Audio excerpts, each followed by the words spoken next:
Okay, welcome back to the channel. And yeah, we're going to get started on a project today. Something very simple but different. So I'm going to tell you what kind of beads you need to do this particular project, or at least the concept of it, and then we'll get to rolling. Okay, so what I have here on the desk is I have some beautiful labradorite stones right here in the natural form, kind of. There's a little bit of a polish on them, but not much. I got these at Joann's. It's the Hildy and Joe brand that they carry. You can see it right here, Hildy and Joe. Natural labradorite stone. And these were about $7 for the strand. And they're kind of a kite shape with the tip cut off on them. So let me pick them up here so you can see them. And you can see the beautiful, beautiful matrix that's in these stones. And they're all a little different. Everyone's got its own little unique personality. And so, anyway, and they're kind of thick. You can see they're kind of a thick stone, but kind of irregularly cut too. They're not exact, and I loved that about this. So we're using those, and that's labradorite stone I got at Joann's. And then I've got some glass, 8mm glass beads, and these are kind of a gray luster color. I got these at Michael's, and they're the Hallcraft, Halcraft brands. You could probably just Google that if you wanted to and see what they had. But anyway, I did pick these up at Michael's. The next thing I have here are some reconstituted hematite stones. And oh my gosh, I love what they're doing with the hematite now. Oh my goodness. But this one's kind of a brassy gold color, and it's a little 4mm Hishi cut. You can see how thin it is right there, just very thin. But we're going to be using these, and I love these. And then these, let me hold on to this so I'm not doing 152 pickup. These are just rhodium colored brass beads. I got these also at Michael's, and they come in this strand. $7 for the strand, but you have all these multiple sizes in here, and this is a 2.5 that I'm using today, so it's the smallest one that's in the bunch. But anyway, those came from Michael's. Let me gingerly put that down. I've got a couple of what I call finishing beads is what I'm going to use to finish off the end of my necklace next to my crimp, and they're kind of fluted. I got these at Fire Mountain. You will need some 4mm gold bead caps and some 4mm silver bead caps. We're going to do a little flanking today and bringing a little odd light in a little different way. And then obviously you will need your beading wire. I'm using a medium AccuFlex or Soft Flex. You can use either one, AccuFlex or Soft Flex. You can get this online. You can get it at Fire Mountain. You can get it Hobby Lobby. No, wait. I don't know if Michael's or Hobby Lobby, which one they carry. But anyway, you can get this online. So no big deal. Easy to find. And then the clasp I chose today is a hook and eye, and it's kind of a decorative hook and eye, but it's not an ultra shiny silver. It's kind of an antique silver, which I thought went better with the colors that are in the labradorite stone instead of the high shine. We're going to use a little bit of a high shine on this one, this bead cap, silver bead cap, but that's just because I'm trying to bring light to a specific place. That's all. Okay, all right, let's get started. Okay, we're going to start with the middle section and work our way out just because it's easier to not make a mistake. Okay, so what we're going to do is I'm going to work from this side to my right. It'll probably look like to my left with you. But we're going to start with my middle stone here, and I chose this one to be the middle because it has the most black on it, and I just love that way that looks. This has black on it, this has black on it, and so I decided to do the centers very center with the more black in the middle. Okay, now the pattern is not hard, but you got to think. That's all. Okay, so I'm going to take my first stone and we're going to flank that stone with the silver bead cap on either side.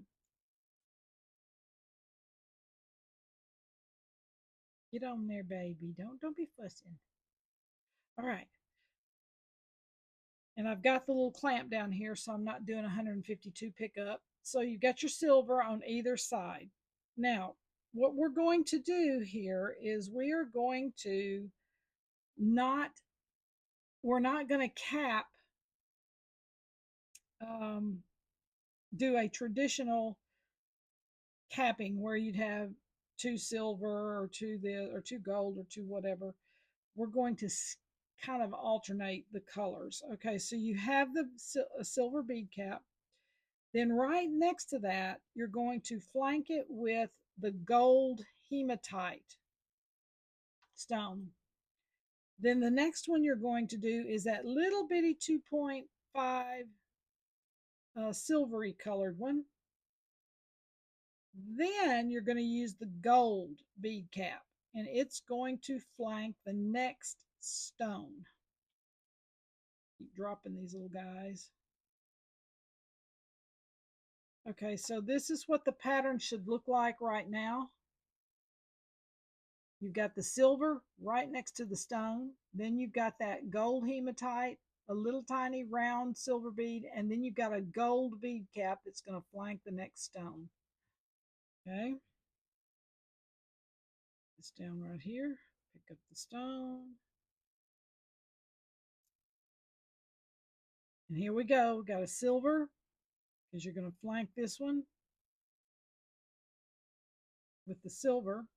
Then you're going to the gold flat heishi. Then a little round one. And then the next gold one goes up against the next stone coming in. And make sure you get the bead cap on there correct, depending on which way you're going, if you're working this way or working that way. Okay, so your next one is the silver, the flat hematite in gold, the little round one, and then you got the gold going up against the next stone. It's not a difficult pattern. You just got to think about what you're doing. That's all. All right, let's do this last one here. It's not difficult, but different.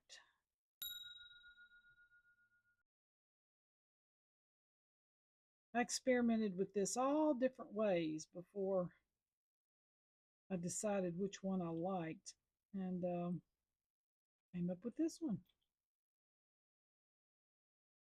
All right. And then this last silver one will go on this side right there, because that's the last stone on this side. And we'll do that. Okay, let's look at what we've got here. Can you see the way the pattern is laying? And I love it. So it's not an overkill on the little round silver balls, but it's not an overkill with the gold either, simply because you mixed the colors of the bead caps. So you don't have overkill on either metal color. And I love that.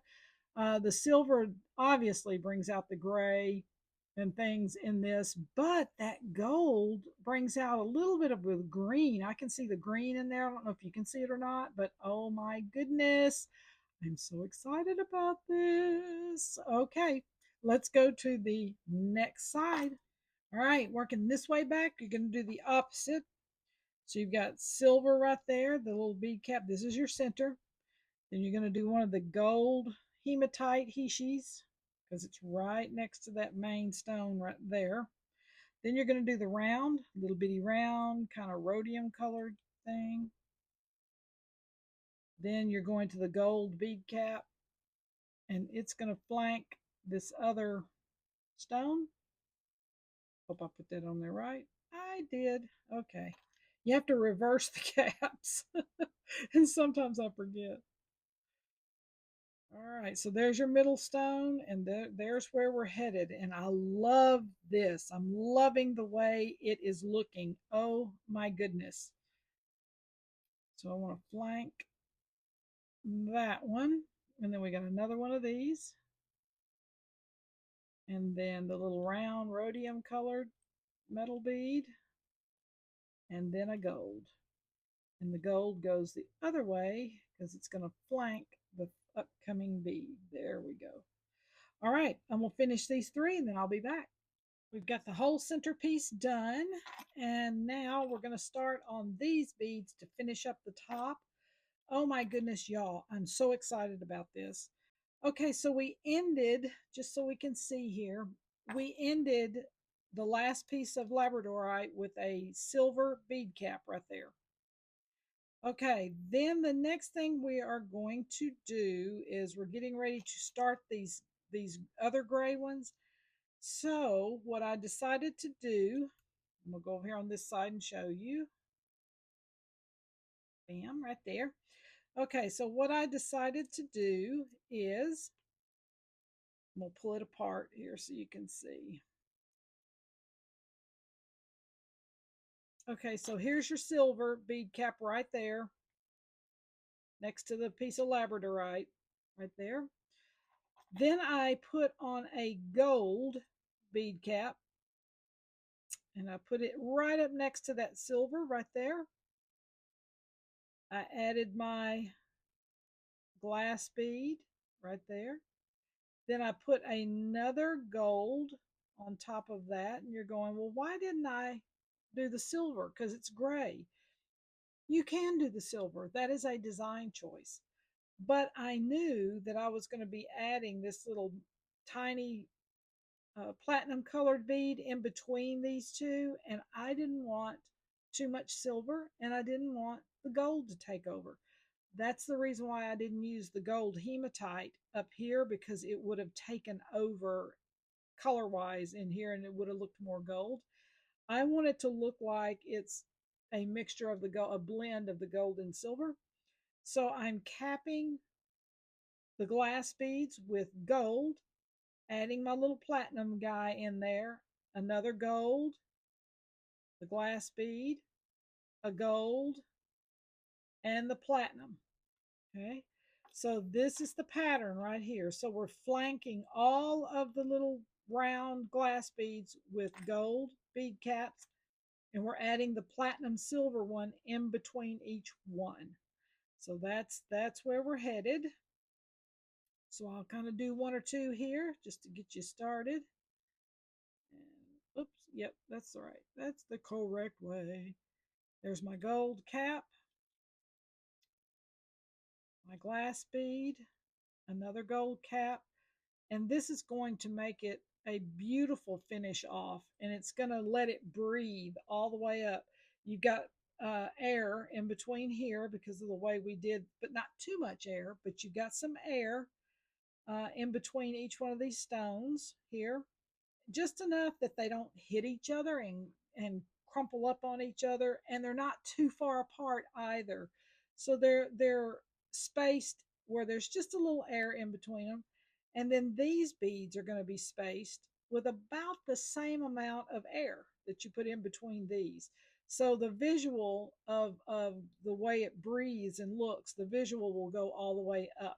So that was the intent of it. Okay, and there's my next little bead. Do a gold. And I like the fact that neither gold nor silver is ultra dominant in this. It's kind of an equal thing in this piece, and that's kind of what I wanted, because I wanted the labradorite to really be able to shine. One more of these little guys. All right, and the next one. I'll do one more here for those of you who like to watch this process. Hope y'all are doing good. Oh my goodness. Hope you're doing good. We're doing good over here on this end. Whoops. You'd think I could be moving a little faster, but my hands are a little cold today. So it's like going, I don't think so. I'm not moving any faster than I have to. All right, so here's our pattern. Oh my goodness, look at that, guys. I'm gonna let Ken just zoom in on it instead of me picking it up. But is that not gorgeous? Oh my goodness, look at that. Just beautiful. Oh my. Equal amounts of gold and silver. Yes, yes, yes. Okay, I'm going to go ahead and finish this side, and I'm going to finish this side to expedite our time, and then I'll be back. You bead and I'll bead. We are at the tail end of this project. I just got to finish putting on this other side. I did this to expedite the time, but oh my goodness, guys, look. Oh my, oh my. This is beautiful, and I love just this little small alternating colors in here. I love it. Man, this makes me want to do just a necklace just like this, nothing else, just this. So another color of bead maybe, but oh my, I love it. So ooh, another project. Anyway, okay, so we're down here to the tail end of this, and it is stunning. So I am shaking everything to make sure I don't have a lot of play in the necklace. Remember, you want to have enough that it will move and be fluid like this, but you do not want gaps in between beads. And then you don't want it so tight that it's buckling. You don't want that either. So I've shaken it down. I've got some play in here. I can see it, and it's moving really well, how everything's together. So let's move forward here. We'll try to do this as quickly as possible. I may edit to expedite time. But anyway, okay, so you put your crimp on first, whatever you're using. If you're using a tube or a round crimp, put that on first. Put your clasp on. Run the wire back through the crimp. So it should look like that, as you can see, and then you pull it down about that far. You want to make sure there's enough room in here. I am all about breathing. You want your clasp to be able to breathe. You don't want it so tight here that this cannot move freely. It'll wear your beading wire out. So make sure you have a little room in here for everything to breathe, just like the rest of the necklace. Okay. And then you will crimp it. And remember, with crimps, you mash it and then you fold it, because if you do not fold it, the beading wire will come out.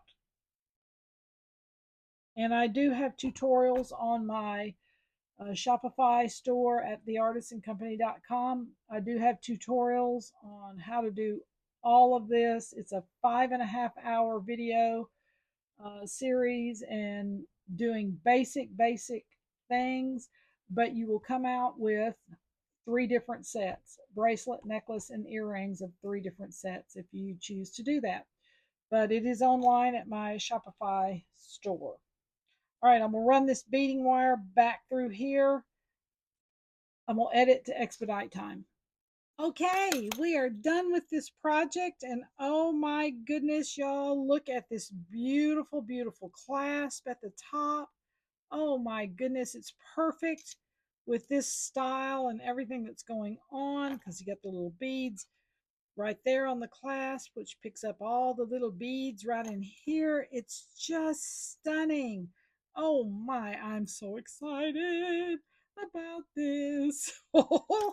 So this is labradorite with glass beading and hematite, and I am so excited about it. This is beautiful. It'll be stunning on. So if you had any inspiration today? Got any ideas? Learned anything? Just had fun? It doesn't matter. Please like, subscribe, and share. It does help my channel to get out to more people. And heck, as much as I like coffee, you can buy me a coffee now. So, yay! We'll see you guys on the next project. Bye.